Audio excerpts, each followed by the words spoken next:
Asia cup की announcement हो चुकी है और एशिया कप स्टार्ट होने वाला है 9 सितंबर 2025 से, जिसमें कि इंडिया भी खेलती नजर आएगी और पाकिस्तान भी खेलती नजर आएगी।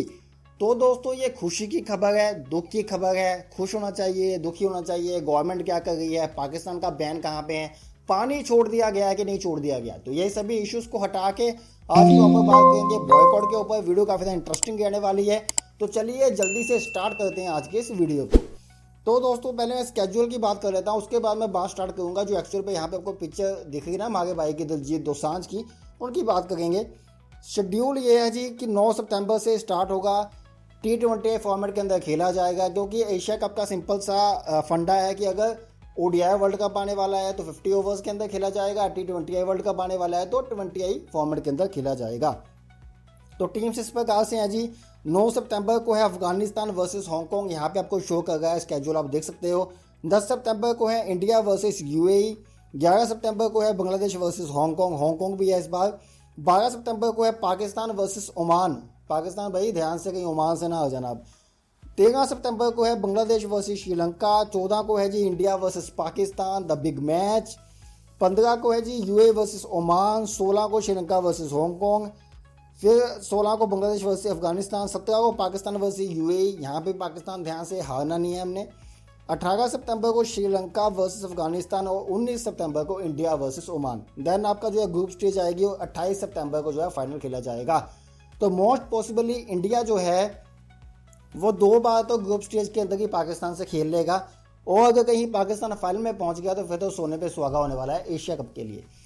अब दोस्तों रिसेंट में ये बातें चली कि दिलजीत दोसांझ जो कि काफ़ी ज़्यादा रिनाउंड स्टार हैं इंडिया के, उनकी एक फिल्म आई थी सरदार जी 3, जो कि ऑलमोस्ट जो इंसिडेंट हुआ हमें उस इंसिडेंट का काफ़ी ज़्यादा खेद है, काफ़ी ज़्यादा शौक है कि वो इंसिडेंट नहीं होना चाहिए था। लेकिन वो जो इंसिडेंट हुआ, उस इंसिडेंट के होने से पहले एक फ़िल्म शूट हो चुकी थी जिसका नाम था सरदार जी 3।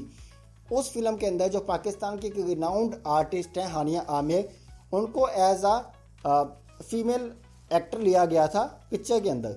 अब वो जो पिक्चर है वो किस तरीके की है, क्या उसका थीम है, वो तो मुझे नहीं पता क्योंकि मैंने अभी देखी नहीं है, इंडिया में वो रिलीज़ ही नहीं हुई थी। तो उसके कारण जब ये ऑपरेशन लॉन्च किया गया, ऑपरेशन सिंदूर इंडिया की तरफ से, और उसके बाद जब ये फिल्म अनाउंस हुई है कि ये फिल्म रिलीज़ होने वाली है, तो इसे इंडिया के अंदर रिलीज़ ही नहीं होने दिया ड्यू टू द रीज़न कि पाकिस्तान की एक्ट्रेस जो है वो काम कर रही थी इस फिल्म के अंदर।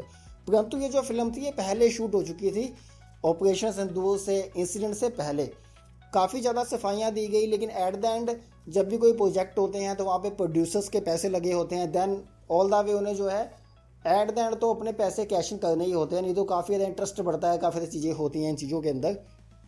तो दिलजीत दोसांझ और जो उनकी टीम थी उनके द्वारा फिल्म को इंडिया के अंदर जो है रिलीज़ ही नहीं किया गया, और फिल्म पाकिस्तान के अंदर रिलीज़ होती है, ऑस्ट्रेलिया, कनाडा, UK, बाकी सब जगह फिल्म रिलीज़ होती है। अच्छा खासा वो काम भी करती है फिल्म और काफ़ी ज़्यादा सक्सेसफुल रहती है, लेकिन जो इंडिया का बिजनेस था वो कहीं ना कहीं फिल्म को इम्पैक्ट कर जाता है। उसके बाद न्यूज़ आती है कि बॉर्डर 2 के अंदर जो दिलजीत दोसांझ का रोल है एज आ आर्मी कमांडर, तो वहाँ से भी उन्हें हटा दिया जाए क्योंकि उन्होंने पाकिस्तान के एक्ट्रेस के साथ काम किया है। तो इसके बाद भी सुनील शेट्टी की कुछ जो है चीज़ें आई, देन अब स्पोर्ट भी करने लग गए हैं। T सीरीज़ के जो हैं मेन भूषण साहब, उनसे भी जो बात हुई तो ये सब चीज़ें जो है चल रही थी। तो इस सब के अंदर मेन मुद्दा ये था कि जिस इंसान का पाकिस्तान के साथ कोई कॉन्टैक्ट है या पाकिस्तान के साथ जो काम कर रहा है, वहाँ पे जो वो तीखे नाक वाले हैं चौधरी साहब, उनका काफ़ी ज़्यादा एक गलत बयान आया। तो ये सब चीज़ों से एट द एंड क्लियर हो गया कि इंडिया जो है पाकिस्तान के साथ कोई संबंध नहीं रख रहा, और इंडिया जो है सभी तरीके से ट्रेड जो है पाकिस्तान के साथ अभी के लिए बंद है। परंतु उसके बाद एक उड़ती खबर आती है जी कि 20 जुलाई से चैम्पियंस जो लेजेंड्स चैम्पियन हैं उनकी कोई सीरीज स्टार्ट होने वाली है इंग्लैंड के अंदर। अब वहाँ पे एक मैच शेड्यूल था 20 जुलाई को, इंडिया वर्सेस पाकिस्तान लेजेंड्स का, इंडिया लेजेंड्स और पाकिस्तान लेजेंड्स, चाहे आप उन्हें चैंपियंस कह लीजिए। तो उस मैच के अंदर न्यूज़ ये आई कि शिखर धवन ने बॉयकॉट करने के लिए कहा कि वो मैच नहीं खेलेंगे। देन फिर हरभजन सिंह आते हैं, इरफान पठान आते हैं, दूसरी साइड से आफरीदी को कहा जाता है कि अगर आफरीदी खेलेंगे तो हम नहीं खेलेंगे, क्योंकि आफरीदी जो है कश्मीर के अंदर काफ़ी ज़्यादा एक्टिव नजर आते हैं, काफ़ी ज़्यादा देश भड़काऊ भाषण देते हैं, इंडिया के अगेंस्ट काफ़ी ज़्यादा भाषण देते हैं। तो वहाँ पे उस मैच को जो है बंद कर दिया जाता है, कोल्ड ऑफ कर दिया जाता है। अब जिस दिन मैं ये वीडियो शूट कर रहा हूँ तो मैंने एक स्टैट देखा कि इंडिया जो है सेमीफाइनल के लिए क्वालिफाई कर चुकी है। इंडिया चैंपियंस और पाकिस्तान चैंपियंस दोनों। पाकिस्तान चैंपियन पहले नंबर पे है, इंडिया चैंपियन चौथे नंबर पे है। और अब जो सेमीफाइनल है वो इंडिया वर्सेस पाकिस्तान चैंपियंस के अंदर होगा। अब ये मैच बॉयकॉट होता है कि नहीं होता है इसके बारे में तो मुझे कोई ऑफिशियल न्यूज़ नहीं है, ये आप टीवी के ऊपर देख लेना कि क्या होता है। मेन जो कंट्रोवर्सी स्टार्ट हुई है वो स्टार्ट हुई है एशिया कप से। अब एशिया कप के अंदर इंडिया पाकिस्तान मैच कैसे खेल लेंगे? अगर हम दिलजीत दोसांझ को इतनी ज़्यादा क्रिटिसाइज कर रहे हैं ड्यू टू द रीज़न कि उन्होंने कोई गलती की भी नहीं थी, क्योंकि फिल्म तो पहले शूट हुई थी, परंतु अब तो सब कुछ हो चुका है ना। ऑपरेशन सिंदूर हो चुका है, ऑपरेशन महादेव हो चुका है, उसके बाद भी अगर ये चीज़ें हो गई हैं तो कहीं ना कहीं ये जो पॉइंट है वो डिबेटेबल है। अब इसकी परमिशन इंडियन गवर्नमेंट की तरफ से दी गई है, बीसीसीआई की तरफ से दी गई है, कुछ पैसे वाले लोगों की तरफ से दी गई है, ये तो कंफर्म मैं नहीं कर सकता। लेकिन ये जो एशिया कप है ये कंट्रोवर्शियल होने वाला है। और जब जब इंडिया पाकिस्तान कंट्रोवर्सी के अंदर होगा तो क्या होगा? तब बनेंगे पैसे, तब बनेगी व्यूअरशिप। तो ये चीज़ें काफ़ी ज़्यादा सोचने वाली होती हैं, क्योंकि एक अग्रेशन लोग कैरी करते हैं, चाहे वो पाकिस्तान के हो चाहे वो इंडिया के हो, दोनों मैदान में भिड़ेंगे, अग्रेशन होगा, एक दूसरे को हराना चाहेंगे, ग्राउंड पैक होगा, पैसा बनेगा। तो ये काफ़ी ज़्यादा चीज़ें जो है मैटर करती हैं। और एक जो हाइप है वो काफ़ी ज़्यादा बनती है। एशिया कप जो है मोर और लेस ये एक होम टूर्नामेंट की तरह है इंडिया के लिए।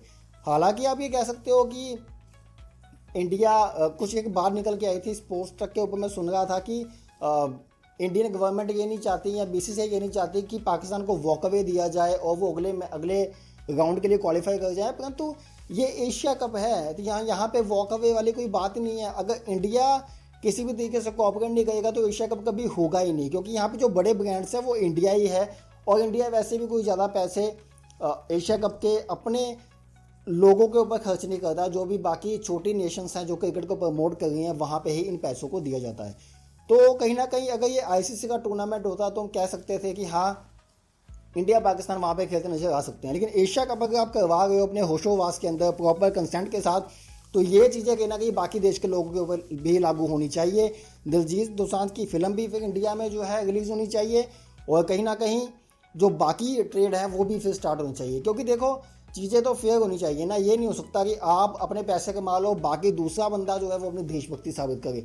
देशभक्त जो इंडिया में रह रहा है वो इंडिया का नागरिक है, इंडिया के प्रति उसके कुछ राइट्स हैं, ड्यूटीज़ हैं, और वो सभी इक्वली जो है उनको पूरा करना चाहते हैं, पूरा भी करेंगे। तो इसलिए कि एक सेक्टर में शूट नहीं होनी चाहिए मेरे हिसाब से। आपको क्या लगता है कि क्या एशिया कप होना चाहिए एक्चुअल में, या फिर इंडिया यहाँ से भी एशिया कप को बंद करवा के नाम वापस ले सकता है? आपकी जो भी राय है मुझे वीडियो के नीचे कमेंट करके आप जरूर बताइएगा। हमारा स्टार सेक्शन जो है एक्टिवेट हो चुका है, मैं आपको बताना चाहता हूँ फेसबुक के ऊपर। तो जो भी मेरे भाई स्टार्स भेजना चाहते हैं वो भेज सकते हैं। यूट्यूब वाले वीडियो को लाइक कर दो, चैनल को सब्सक्राइब कर दो, अभी अपडेट्स आने वाले हैं रेगुलर, और मैं काफ़ी ज़्यादा रेगुलर होने वाला हूँ चैनल के ऊपर। जो भी राय है मुझे वीडियो नीचे कमेंट कर सकते हो, और ऐसे क्रिकेट अपडेट्स के लिए, क्रिकेट न्यूज़ के लिए क्रिक बुक के साथ जुड़ सकते हो। धन्यवाद।